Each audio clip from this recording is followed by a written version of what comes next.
زنده باشه، سلامت باشه، سالانه مبارک باشه.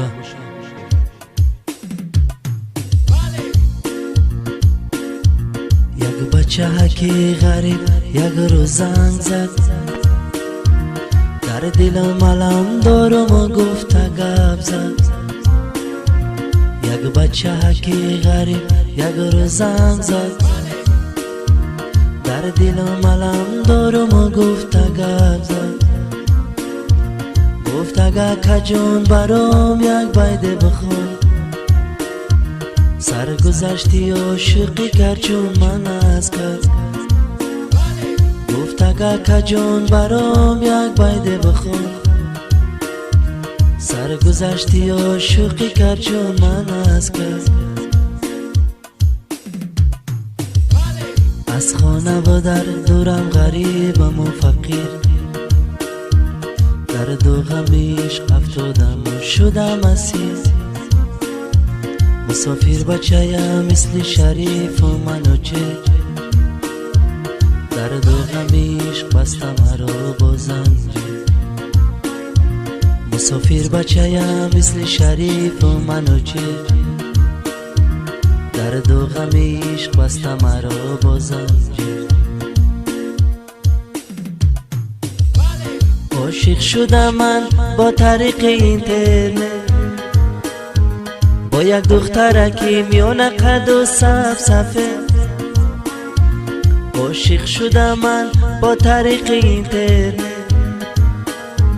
با یک دخترکی میونه قد و صفصفه. نامک ششیدم پرسان گفت رخشانه، با یک بار دیدن کردم صدار زبومه. کردم سفری دیداری رویش به وطن، در باغی وطن با خورده با ابدن.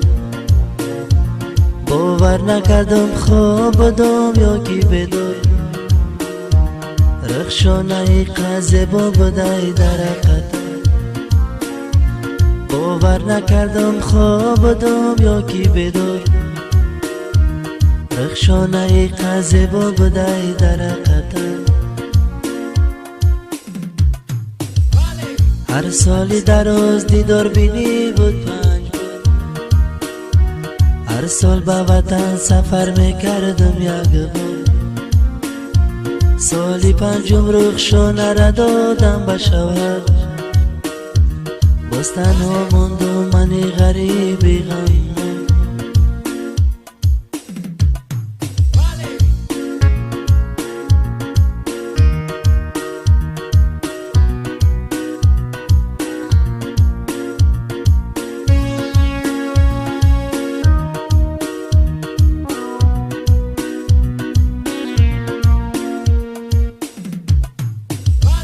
این شهری غریبی قدر دور بوده،